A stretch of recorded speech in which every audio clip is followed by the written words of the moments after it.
Bom dia, bom dia, bom dia, galerinha da Escola Municipal Nova Conquista, Parque Tremendão, Goiânia, Goiás. Mais um dia aqui com vocês essa manhã, professor Márcio Roberto, para trabalharmos disciplina de a mais amada de todas, a nossa querida matemática mortífera, né? Que vem para alegrar a nossa vida. Hoje com os alunos das nossas turmas IS, né? Os nonos anos. Estamos na nossa 11ª semana de trabalho. Hoje a aulinha de número 2, segunda aulinha nossa. Estamos concluindo aqui o nosso corte temporal, equivalente ao nosso bimestre. E na aulinha de hoje nós vamos dar continuidade ao que vimos na aula passada. Na aula passada falamos sobre o quê? Falamos sobre os conjuntos numéricos, naturais, inteiros e racionais. Vimos que os racionais são todos os números que podem ser escritos na forma de fração. E toda fração ela pode ser reescrita como número decimal. Para efetuar essa escrita, nós efetuamos a divisão do numerador, número de cima, pelo denominador, número de baixo. Beleza? Quando a resposta é finita, chamamos de decimal finito. Pode acontecer desse número se repetir infinitamente. E aí nós temos uma dízima periódica. Foi o que vimos na aulinha passada. Beleza, beleza? Hoje, como que eu sei se um número é maior que o outro, se uma fração é maior que a outra? Comparação de frações. Estou explicando isso porque o conteúdo e o livro de vocês não contempla esse conteúdo, tá? Como o professor tem mais vivência, mais experiência, a gente sabe aquilo que é pertinente a vocês, nós vamos comentar esses detalhes aqui que o livro não nos permite saber, beleza? Então, comparar, o que ele quer comparar? Comparar é eu dizer quem é maior, quem é menor, em matemática. Então, para eu comparar duas frações, dois números racionais, o que eu vou fazer? Vou observar, existe um truquezinho. Qual que é esse truque? Bastante simples. Olha só, imagina que eu tenho a fração 2/5 e a fração 3/8. Pergunto a vocês, qual fração é maior, qual fração é menor? Vocês lembram do símbolozinho? Maior que...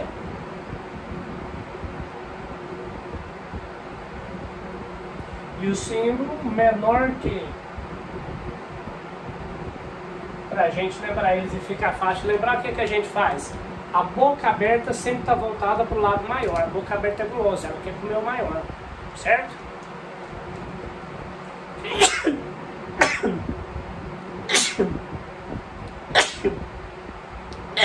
Desculpa, galera, vamos lá. Então, maior, boquinha aberta para o maior. Boquinha aberta para o maior. Se o que é maior, o número que vai estar de cá é menor. Beleza? Bom, para saber que é o maior, o que eu vou fazer? Eu vou multiplicar, cruzado, ó. Eu vou multiplicar 2 vezes 8. Eu vou multiplicar 5 vezes 3, multiplicando cruzado. 2 vezes 8, 16. 5 vezes 3, 15. Quem é maior, 16 ou 15? 16, né? Então 16 é maior do que 15, ou seja, 2/5 é maior do que 3/8. Certo? Essa é uma maneira. O que eu fiz? Multipliquei cruzado, sempre o numerador do primeiro com o denominador da segunda, denominador da primeira com o numerador da segunda, ok? E aí nós entendemos então que essa é maior. Sou? Tranquilo? Professor, não quero fazer assim, quero fazer outro jeito. Tem como? Tem. Efetua a divisão, 2 por 5, quanto me dá? Não dá para dividir 0, né? 0 e a vírgula. 4 vezes 5 dá 20. Sobra nada. Então 2/5 é 0,4. 3/8, vamos fazer a divisão?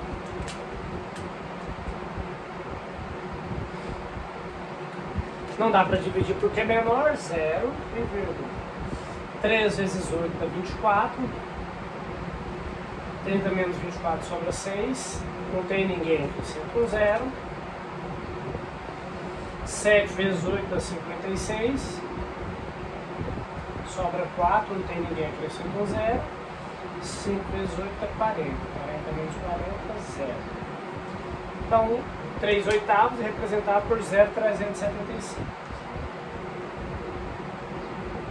E aí, quem que é maior, 0,4 ou 0,375?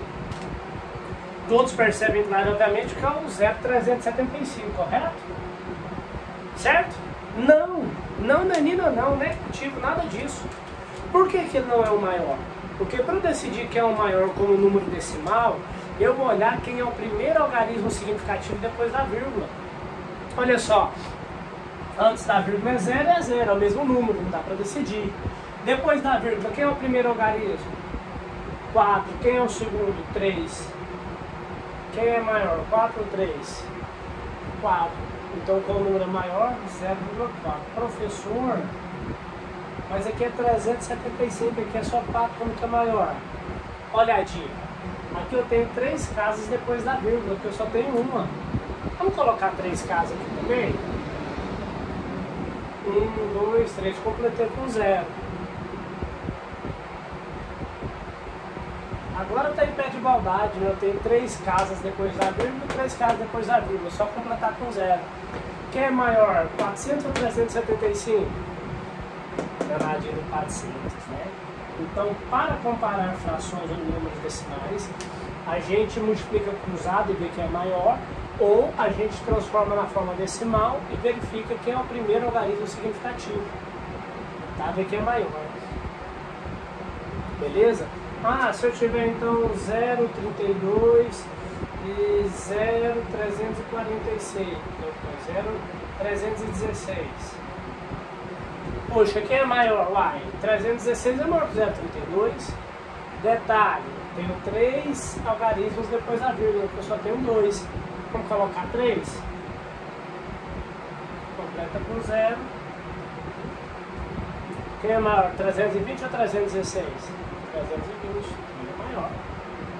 Tá? Então, uma estratagema, uma estratégia, uma forma de se resolver é completando a casa decimais. Outra, observando que é o maior depois da vírgula.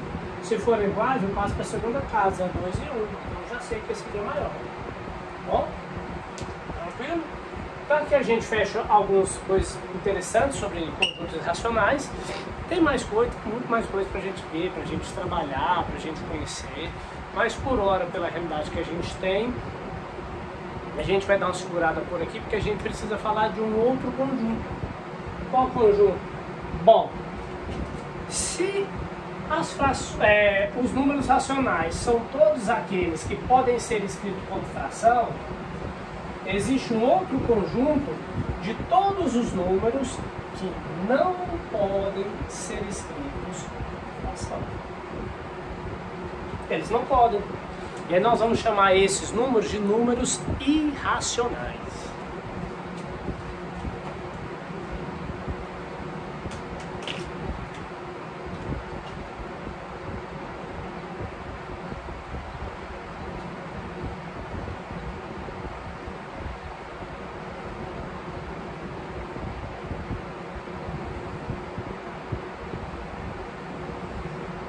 Representado pela letra I.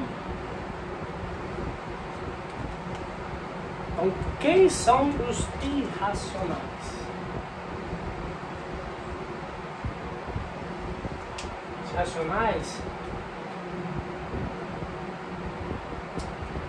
deixa eu contar a tinta do pincel azul aqui, galera.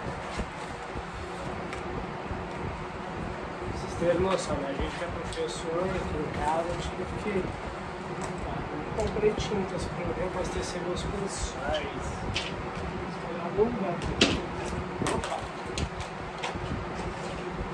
Então, se a gente teve que se preparar, né, o quadro, pincéis aqui, tudo, aquisição nossa. Comprei uma lousa também para trabalhar. Enquanto ela não chega, minha lousa digital, a mesa digitalizadora, né? Tá recarregando aqui a tinta.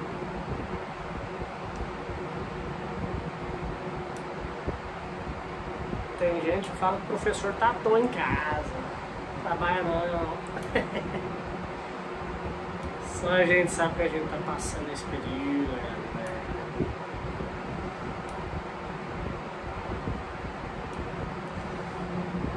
Tá sentindo já, por isso tá ficando comigo.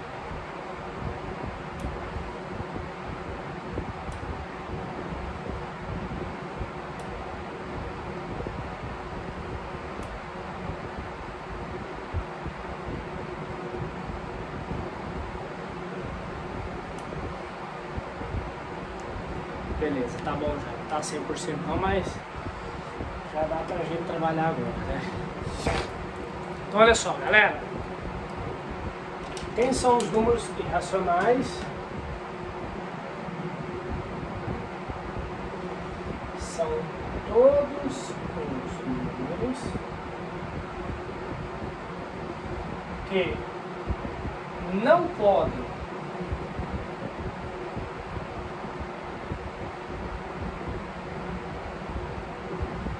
ser escritos como fração. Então, racional, tudo que é fração é irracional, o que não pode ser escrito como fração. Certo. E quem são esses números que não podem ser escritos como fração?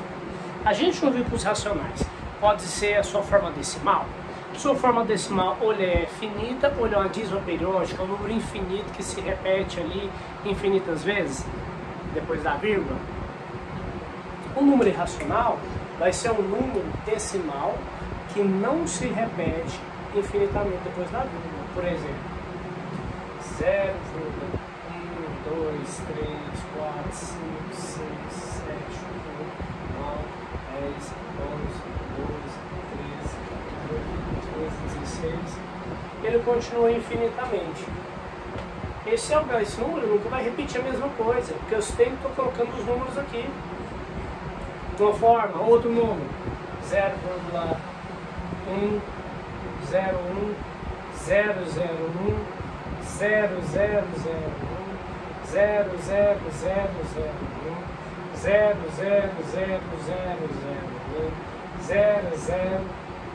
0000001, e a cada vez eu vou aumentando um zero antes de colocar um.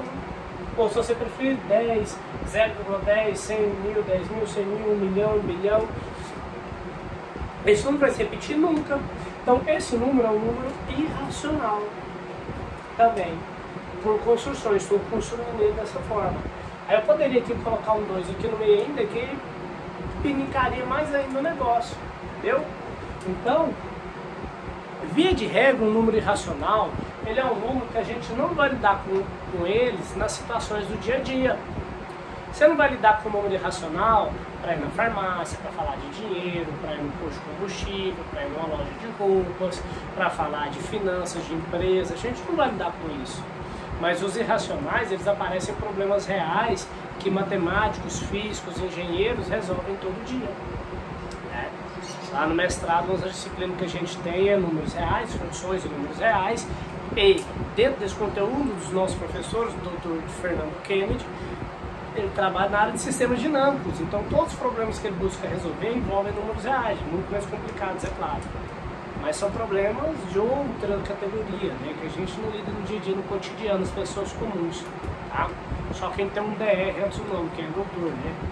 Tem um DRzinho lá antes, ó, é doutor, aí esse camarada lida com situações assim. Né? E a gente conhece esses números racionais de forma mais simples para nós, por exemplo, a raiz quadrada de 2. A raiz quadrada de 2 ela é um número irracional. Não existe nenhuma fração que eu eleve ao quadrado e seja igual a raiz de 2. Nenhuma. Ok? Então, nesse caso, o que a gente faz?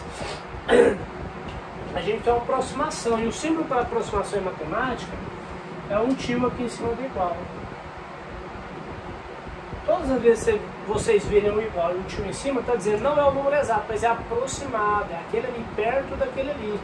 Então vai dar ali, ó, 1,41, 42, 35, e ele vai continuar com infinitas casas decimais sem repetir o mesmo valor infinitamente, ok? Por isso, esse número é uma raiz, é um número irracional. Outro número irracional, raiz quadrada de 3. Raiz quadrada de 4, raiz quadrada de 4 é 2, não é irracional, é número natural. Mas a raiz de 5. Todas as raízes quadradas que não são exatas, elas são números irracionais. Raízes cúbicas, quartas. Mas os números racionais, tem 3 númerozinhos que eu sempre gosto de falar deles, que eles são muito bonitos e importantes. O primeiro deles é o número π. Pi é uma letra do alfabeto grego. Ele é aproximadamente 3, 14, 15, 92, 65. Ele continua com infinitas casas decimais. O número π é um número que aparece, vocês vão usar muito ele em matemática, em física e até em química. O que ele faz? Ele representa o comprimento de uma circunferência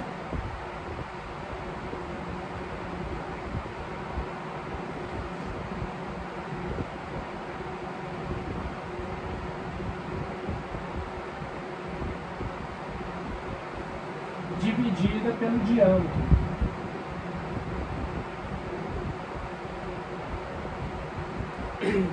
Qualquer circunferência que você pegar, ela pode ser pequena como a minha aliança. Se eu pegar ela aqui e medir o comprimento, como que eu meço o comprimento? Posso pegar um barbante, colocar aqui ao redor, depois eu corto e estico, eu vou ter um comprimento. Vou pegar esse tamanho, que eu estou chamando de comprimento, vou dividir pelo diâmetro. O que é diâmetro? É a distância de um ponto até o outro passando pelo meio. Certo?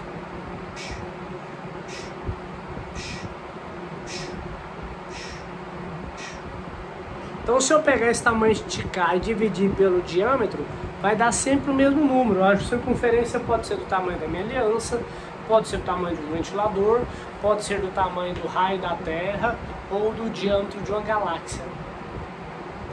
Qualquer coisa, se ela tiver um formato circular, for uma circunferência, eu dividi o comprimento pelo diâmetro, vai dar aproximadamente 3,14159265 infinitas casas decimais. E o número π aparece em muita situação no nosso dia a dia, no nosso cotidiano. Tem um resultado de probabilidade que envolve o número π. Tá? Trigonometria a gente usa bastante o número π. Tá bom? Porque o comprimento e a circunferência, a gente vai dizer que é 2 vezes o π vezes o raio, o comprimento. 2 vezes o π vezes o raio da circunferência. Esse é o comprimento dela. Quanto que vale o π? 3,14. Em física, você vai estudar lá seno, cosseno, vai precisar do π. Você vai estudar lá o movimento circular, lá, a aceleração centrípeta, vai envolver o π. Porque tudo que envolve circular vai envolver ele, tá bom? Outro número que é bastante interessante é o número φ. O que é o número φ? Ele é 1 mais a raiz quadrada de 5 dividido por 2. Nós chamamos ele de número de ouro.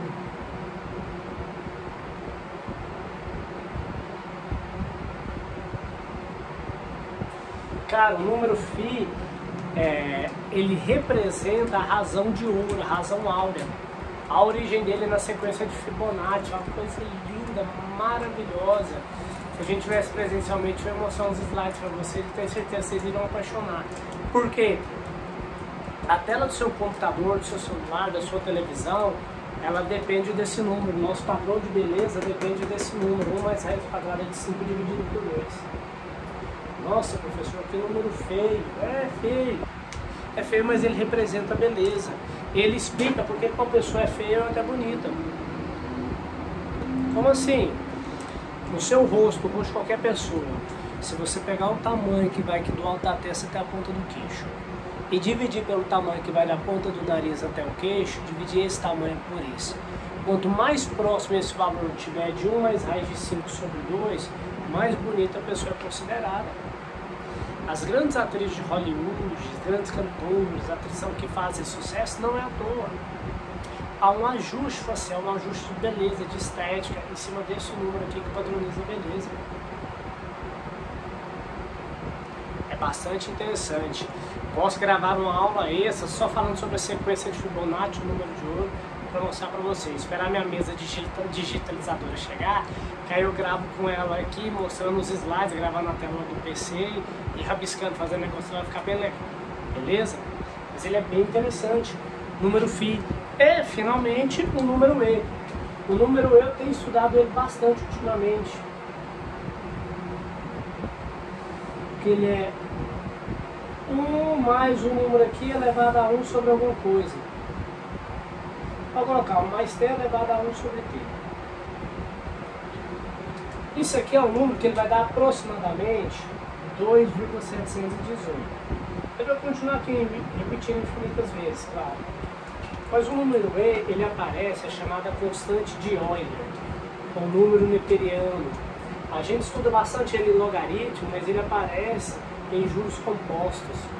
Quando a gente pega um juro, um dinheiro e aplica um determinado tempo, quanto maior esse tempo, quanto mais esse tempo é prolongado, se aproximando do infinito, esse número aqui vai sempre estabilizar em 2,718.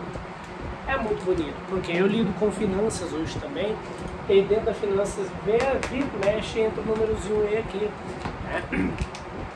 Tá lá pra gente brincar um pouquinho, mexer um pouquinho lá, é bem interessante, é bem legal, tá bom?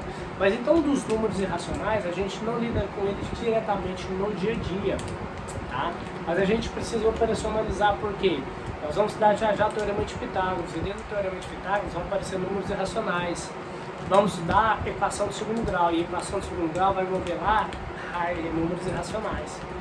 Vamos ver se o número tem raiz ou não, coisa do tipo, uma função tem raiz ou não, tá? Então vai ser algo bem legal. E aí o que a gente precisa para finalizar isso aqui? A gente precisa entender que esses 4 conjuntos que a gente falou, existe uma relação entre eles. Tá?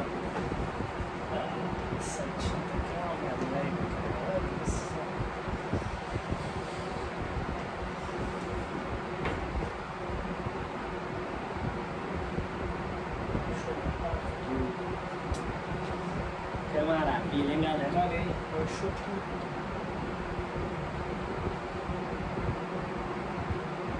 que beleza. Umas 2 semanas para limpar meu papel, né? Essas imagens. Ai, Jesus.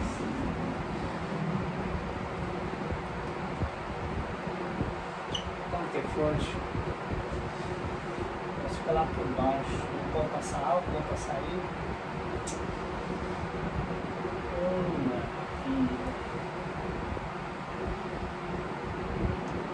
Quero meus meninos só fazer bagunça, mas é a tinta, olha.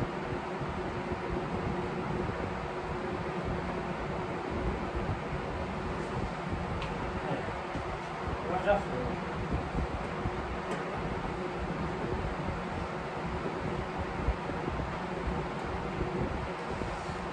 Beleza, vamos lá. Concluir essa aula. Então, o primeiro conjunto que a gente estudou foi conjuntos naturais. Quem está nos naturais? 1, 2, 3, 4, 2.786, etc. Depois nós vemos o conjunto dos inteiros, que é formado por quê? Os naturais e seus opostos. Então o que eu vou fazer? Eu vou colocar aqui os inteiros. Porque todo número natural, ele também é número inteiro, porque ele está aqui dentro. Certo? Então todo mundo que está dentro do natural já faz parte do inteiro. E além desses tem um que está de fora. Menos 3, 0, menos 5, menos 4 milhões, 816, 1.737. Ok? Então os naturais, os seus opostos. Depois eu ia fazer vermelho, não vou mais não. Quer dizer, o meu outro pincel vermelho dá. Ele não está bom. Os números racionais, ou seja, todo número natural é inteiro, todo número inteiro é racional. Além desses números que já estão aqui, quem são os racionais? 2 quintos, menos 7 oitavos, menos 0,17, 17, 17, que é uma dízima periódica, 0,6, 0,6, 6 e repete infinitamente, que são 2 números diferentes. 0,6 é um, 0,6666666 é outro, diferente, tá bom? Então, ou seja, estava todo mundo um dentro do outro. Mas os irracionais, negativo. Ou o número é racional, ele é irracional. Ou seja, ou ele está aqui, ou ele está de cá, ó. Não faz parte, não se mistura. Quem são os irracionais? Vemos aqui o π, o φ, o e, a raiz quadrada de 2, 0,20, 200, 2000, continua infinitamente, sempre operando esses números, ok? Então, todo número natural é inteiro, todo número inteiro é racional, mas um número ou é racional ou é irracional, ok?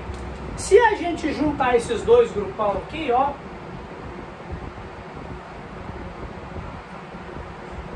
Vamos juntar todo mundo. A gente junta todo mundo e forma um novo conjunto, que a gente chama de conjunto dos números reais. O que é o conjunto dos reais, então? Todo número racional mais todos os números irracionais. Aí a gente tem os números reais. E esse é o maior conjunto que a gente vai trabalhar aqui no nono ano. Existe um conjunto maior que esse?